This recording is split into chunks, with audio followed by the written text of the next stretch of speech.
For those of you who don't know Matt, he's been with DIU for the last 4 years or so, and he has more than 13 years of rapid prototyping experience. That includes a previous role as a division chief and lead program manager at DITRA. So a lot of experience with rapid prototyping and the types of things that the DIU does.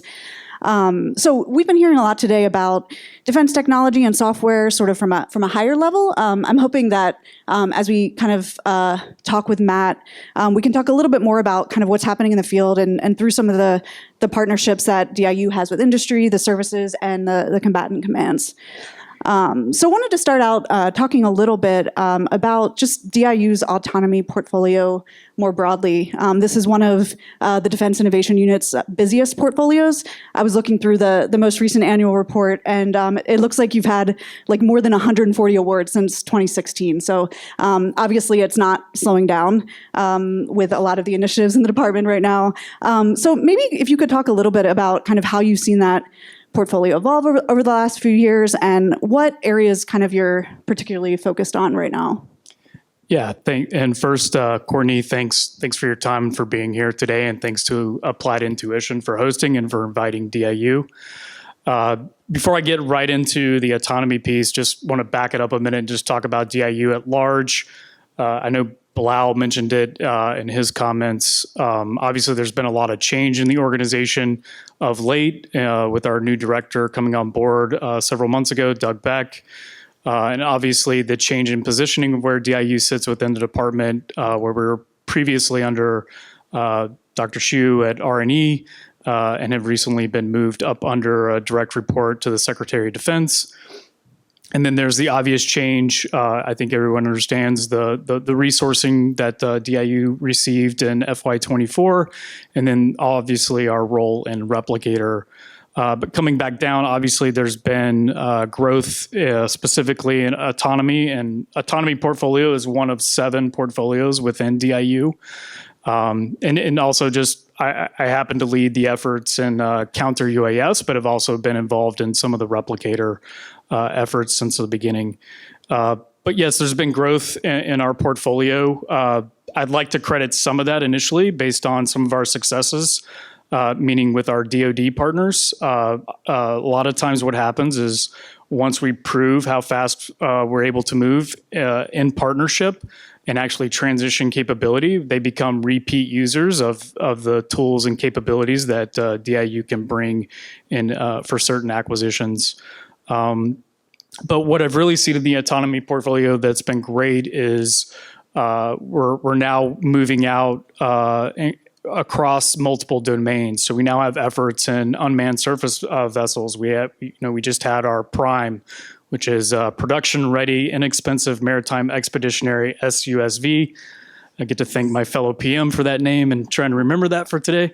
And then we've also, we've got our latest iteration in Blue UAS. We closed a CSO, which is our process for going out to commercial industry and non-traditionals, focusing on Blue UAS, operating in EMI environments. And then also like some legacy efforts that are still fairly new, one of which Applied Intuition's involved in support of the U.S. Army is ground vehicle autonomous pathways. So really just kind of displaying or relaying those 3 efforts where we're really moving out now across multiple domains and applications of autonomy, which is exciting. And really what I would say in talking among my colleagues in autonomy, it's looking across these separate prototype efforts kind of holistically and really adopting this kind of day 0 and day +1 mindset when it comes to these capabilities. And what I mean by that is day 0 is, we don't know, we are in day 0, the days leading up to a potential major conflict. Hopefully, ultimately our goal is to deter such conflict. But if forced to fight, we want to be in a position to win. But day 0 is this mindset where we need to act now with urgency to develop the tools, and you heard a lot about that today. Really enjoyed some of the conversation about the tooling that goes on behind enabling software on the battlefield, especially when it comes to machine learning, AI, and autonomous systems at large. But to move out with a sense of urgency now to have those capabilities, because we understand now that on D+1, whenever that may happen, hopefully not, but if it does, we know that a lot of those capabilities within a couple of weeks, our adversary is going to adapt to those, and we're going to be in that cat mouse game and forced to iterate very quickly with software. And so how do we think about that now with urgency so that we have the tools to enable that agility? And again, that's something, we think about with the backdrop of what you see in Ukraine. Yeah, on that point about urgency, maybe we can talk a little bit just about kind of what you're doing, what you're seeing around counter UAS. There's obviously a lot of demand, a lot of urgency around that in DoD right now. Have you taken on more project as a result of that? How are you working with kind of the JCO and other the services and others around that issue? Right. Yeah. Great question. So yeah, in counter UAS, obviously I eat, sleep, and breathe it daily for the last several years. So to me, it felt like it's always been an urgent problem, but there's obviously been, renewed interest and activity in this space, since October, and of course the incident in January, we actually lost 3 service members in the first adversarial air attack since the Korean War. And that should really open up our eyes. So yeah, DIU, we've worked in this space really since 2017. We had a team called Rogue Squadron that really was at the forefront of really adopting commercial solutions rapidly to get after detection and even some common command and control capability to provide air awareness. And still today, we have capabilities. We have a production OTA in place that we're still supporting primarily the Marine Corps. We helped SOCOM stand up some of their initial capabilities, OCONUS. So we've still been active in that role. And then I think what you're alluding to is we do look at in FY24 with some of the resourcing that DIU was appropriated by Congress to really, go after some of the more current challenges in this space. And I'll echo a lot of the things that's been coming out of the department. There's still, everybody agrees that a layered defense is key in this problem set. But what we still are focusing on is, the threat moves so fast because it's commercially driven technology. And, we've quickly gone out of, just strictly COTS, but more purpose-built threats with increasing levels of autonomy.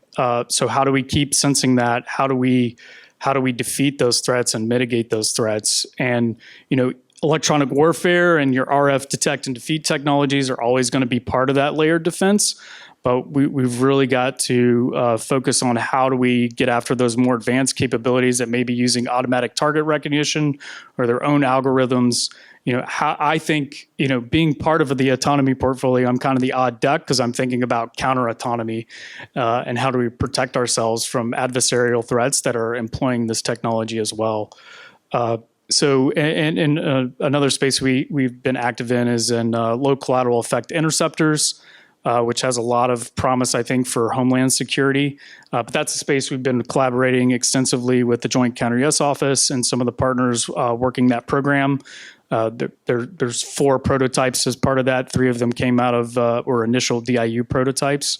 So we continue to collaborate and are looking to try to get some of those across the finish line so we can actually get them out there in operations.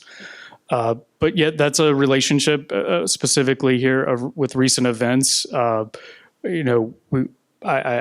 I work with JCO almost every day or in contact with them, and particularly are collaborating on how we're going to implement these resources in the counter-UAS fight so that they're complementary and also really reinforcing what I should have mentioned up front is kind of the new DIU 3.0 strategy that our director, Doug Beck, has been putting out.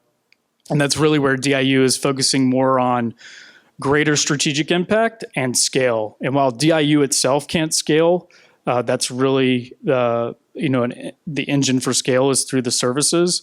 But we see these resources as an opportunity to help accelerate that and help some things get over the finish line and increase their chance to get out there at scale. Great. Well, I wanted to ask a little bit about Replicator. First, just a reminder to the audience, if you have questions, you can submit them through email to nexus@applied.co. But yeah, on Replicator, there's a lot of like parallel activity happening. We hear about, some of the systems that have been selected, efforts to develop a concept of operations. I'm curious, within your autonomy portfolio at DIU, what is your focus right now? Can you speak a little bit to kind of, when it comes to Replicator, like can you tell us anything about what you're working on there? Yeah, absolutely. So I just want to back up a little bit, and I know this might be a repeat of some other things you've heard, but just to level set everybody about Replicator, obviously it's a process, it's not a program in itself, and it's really there to help accelerate innovative capabilities. It just so happens that the first instance of Replicator is focused on what we call AD-A2, so all domain attritable autonomous systems. And so hence the word autonomy. In our portfolio, we're pretty busy with this. And really, amongst all the partnerships that are behind delivering on the DepSecDef's initiative here and intent with Replicator, we are really, part of that engine that's helped running the initiative. And in autonomy, we're, helping from everything from whether it may be potentially leading a commercial solutions open that's leading towards some rapid prototype or delivery of a capability that may be supporting a Replicator effort, to just helping collaborate where others may be leading an effort that's being accelerated through this initiative. And there's been a lot of focus. Again, I go back to my day zero kind of mentality that a lot of my colleagues are using as a lens to look at this. It's really focusing on the tools and the software capabilities and scaffolding we're going to need in the background to not just deliver this objective or deliver these capabilities on the DSD's timeline, or really and for the combatant commands, most importantly, but also that they're able to be resilient enough to adapt on D+1 and continue to be resilient and employed to meet the mission for the combatant command. And two, we play a role in all that cross-cutting coordination. So whether that's ensuring that we're consistently staying tied up with the end user or the combatant command in this case, and shaping those concept of operations, or maybe it's a policy question that's come up. I mean, we're really there to help the group that's behind Replicator really focus through the Defense Innovation Working Group, chaired by our director, identify those barriers and help break them down using what's been empowered through the Replicator initiative. Yeah, so on the collaboration piece, I know that the CDAO's office is doing a lot of that work on the scaffolding piece, the AI scaffolding. And there was a recent MOU that DIU and CDAO signed, kind of codifying, a partnership there. But I also imagine that really comes into play with Replicator. Can you speak to how DIU is working with CDAO, where there's like who's doing what, and a little bit of what some of the focuses are, with that sort of those two sides of this, Sure. I guess. Yeah, well, I'll say that DIU and CDAO and prior to that, the JAKE have always had a relationship. I will say I do now see CDAO folks in our office about every day. So there's a lot of collaboration and discussion and partnership there. That was really, kind of codified in this MOU between Dr. Plum and Doug.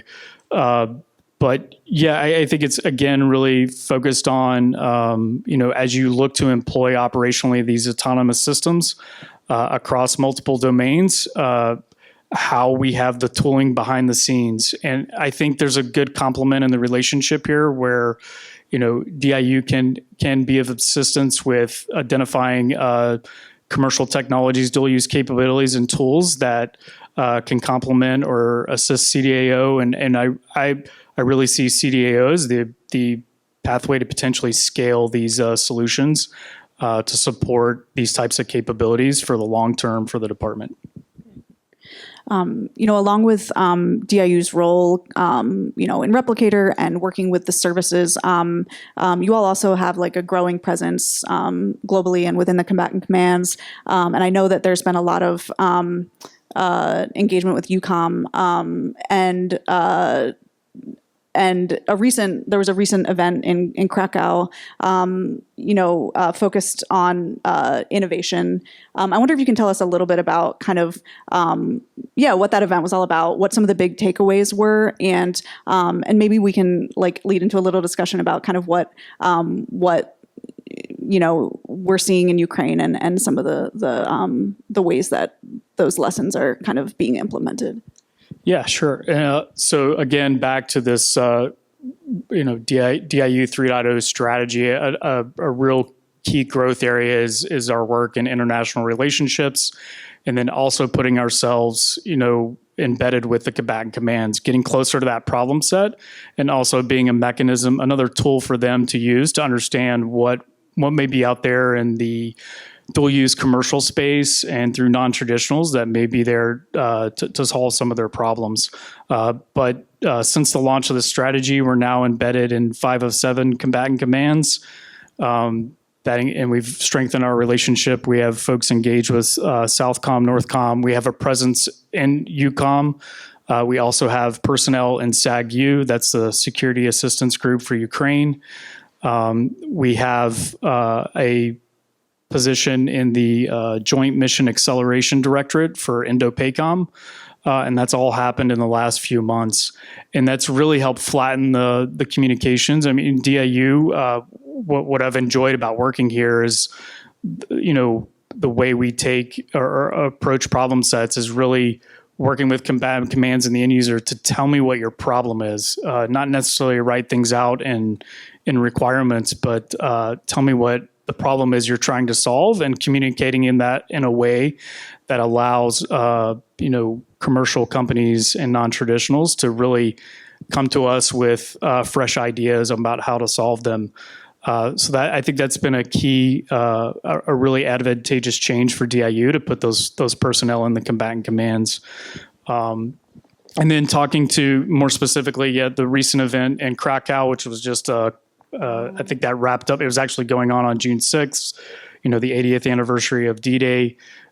This was our second engagement in support of UCOM and numerous allies. I think we had 8 to 9 other NATO countries that participated, and definitely had companies from those countries participating in the event. But in Krakow this time, we actually executed a hackathon challenge. We were looking at the last tactical mile for a UAS to fly with a human out of the loop and a navigational capability for human out of the loop. So we had 13 participants. 3 of them delivered solutions in 48 hours that we were able to demonstrate there. The winning company was actually a team between some Norwegians and Ukrainians. So I think it was a takeaway there was just how fast you can iterate with software and deliver new capability on hardware platforms. And the real takeaway we get and I was fortunate enough to go to our first engagement in Poland, where we were able to hear firsthand from the Ukrainians on their problem sets. And again, these forums, the main focus is to really bring in non-traditionals to hear firsthand these problem sets from the Ukrainians. But I think what strikes us is just the pace at which software moves in this fight. And you hear it all the time. Yeah, I hear different timelines, but I trust when we hear it from them firsthand the most, and they're telling us it's changing in a week or two. And the risk at which they're willing to take to try out a new software upgrade rather than wait for all the vetting and validation of whether it's going to work or not. They'd rather accept that risk because it's so imperative for what's happening on the battlefield. So again, this kind of goes back to this theme of the day 0, day +1 mentality. We need to really take these lessons to heart and be prepared for that D+1. And how are we going to enable software to move at that speed And we can't ignore, we have to consider, what's the right tools in terms of DevSecOps behind this. How do we truly enable, CI/CD capability with the right level of risk acceptance, but also realizing that today's conflicts and whatever major conflict we could be in tomorrow, we're going to need to be able to enable that speed in order to be effective. And two, it struck me hearing from my colleagues that were there in Krakow, they're willing to accept the fact that software upgrade may only present an advantage for a week or two. And then the adversary is going to react, and then you've got to rinse and repeat. So I think the takeaway for this community and this group is just how, us working together to come up with the tooling and background and infrastructure, whether it's scaffolding or, like I said, DevSecOps, to enable that capability. Yeah, on that, as you look to kind of, implement some of those lessons around speed and collaboration there, like what are the challenges that you come up against or that you recognize as you try to do that? Are they similar to the challenges we often hear about with like, the bureaucracy and all of that? Like, are there, what, I guess, can you speak to maybe what some of those impediments are? Yeah, well, I really think you're seeing a lot of change, in these efforts like Replicator, and there's been other efforts like that before. I mean, we've done this before. If you think back to the war on terrorism, we did this with places like where I was previously at JIDO. You think about how fast we got MRAPs out on the battlefield. So I think you're seeing the inertia and the recognition. You heard it from comments today from representatives from the Army, the realization of the need to move at speed. So, I think it's just the concentrated focus and the collaboration across the department to realize we have to use the tools that we've already been granted and how we identify barriers to break those down to then move at speed. So there's all sorts of challenges, and I think sometimes it's more like the juggling of all the aspects of an acquisition simultaneously and how you do that efficiently. So it's about that collaboration to bring in, okay, how do I evaluate something rapidly and develop those iterations in that feedback loop? Okay, simultaneously, what impact did that have to policies out there, and what changes do I need that affect the implementation of this capability? Oh, and by the way, we're, as we increasingly look to implement AI, ML technologies or autonomous capabilities, again, what is that infrastructure I need in the background that's going to help me make that solution more resilient and adapt to the real-time feedback I'm getting from the warfighter to keep that capability viable and to meet the mission that they need. So we were talking a little bit about relationship with the combatant commands, DIU 3.0's emphasis on that. We have a question from the audience asking, if you're seeing a similar emphasis on deepening partnerships, the way that DIU works with the services, with the PEOs, with the program offices and acquisition officials. Can you speak a little bit to any whether you're already seeing progress there, but also like what kind of the vision is for deepening those relationships? Yeah, it's a great question. We've always had, again, a lot of our relationships have been built on previous successes across the services. I do think like this change in where DIU sits and where we're engaging now at, across the services. We're almost in daily contact at the senior acquisition executive levels across the services. And I think that's, it's really starting to permeate the organizations where there's more renewed look at where DIU can fit in or assist, and really that adoption of dual use technology to move at speed. So yeah, I think having been here for 4 years, there's a lot of, I think, positive momentum that's growing here. Obviously, with the resourcing that we've helped, there's a lot collaboration that's happening time now, not only with Congress, but with the services to ensure that, we make maximum impact with these resources and are complementing what, they are already doing with their budgets for maximum impact. Yeah, I wanted to ask about that as well.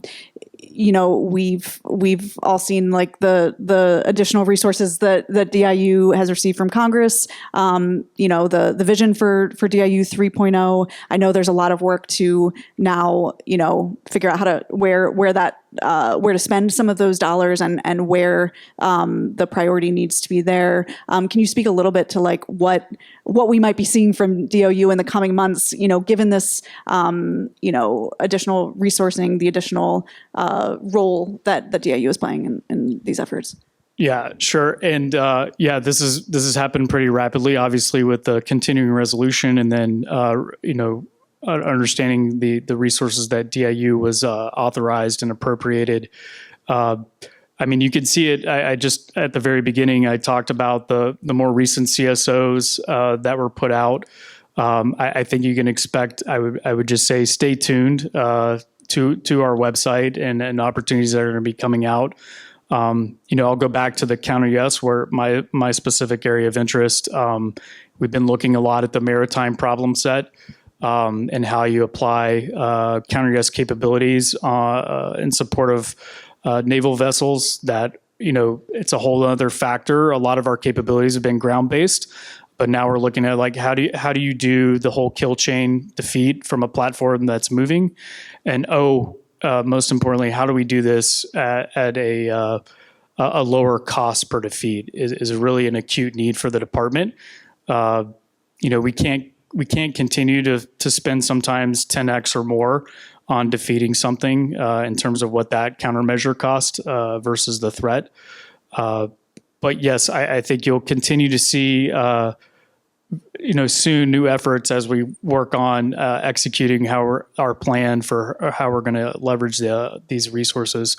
But again, some of this has been collaboration before we start really executing. That was required again in conversations with the services and with Congress and how we were going to leverage these resources.